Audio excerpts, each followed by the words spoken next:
গত এপিসোডে আমরা যেমনটি দেখেছিলাম যে তাংশ্যান এবং সেই মোটা ছেলেটির মধ্যে লড়াই হচ্ছিল এবং তারা দুজনেই একে অপরকে হারানোর জন্য নিজের পুরো শক্তি লাগাচ্ছিল। তখনই তাদের লড়াই আবার শুরু হতে যাচ্ছিল, কিন্তু তখনই মিস্টার দাই সেখানে এসে তাদের আটকান এবং লড়াই থামিয়ে দেন। আসলে এই মোটা ছেলেটি কোনো খারাপ ছেলে নয় এবং এখন মিস্টার দাই সবাইকে সেই মোটা ছেলেটির কাহিনী বলেন। আসলে মোটু এই স্কুলেরই একজন স্টুডেন্ট যে এই বছরই অ্যাডমিশন নিয়েছে।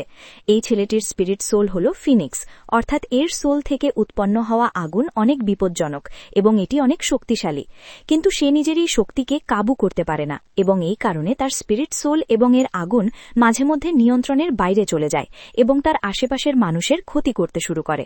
এই কারণে তার বেশ কয়েকজন গার্লফ্রেন্ডের সাথে ব্রেকআপও হয়েছে এবং তারা তাকে ধোঁকা দিয়েছে, যে কারণে মোটু খুব দুশ্চিন্তায় থাকে।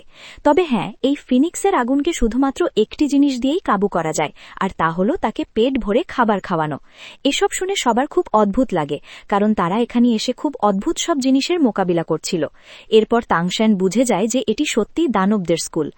অস্কার সবাইকে নিজের পরিচয় দেয় এবং নিং রং রঙের সামনে নিজের দক্ষতা দেখানোর চেষ্টা করে তাকে ইমপ্রেস করার চেষ্টা করে, কিন্তু নিং রং রং একেবারেই ইমপ্রেস হয় না, বরং সে এতে বিরক্ত হতে শুরু করে।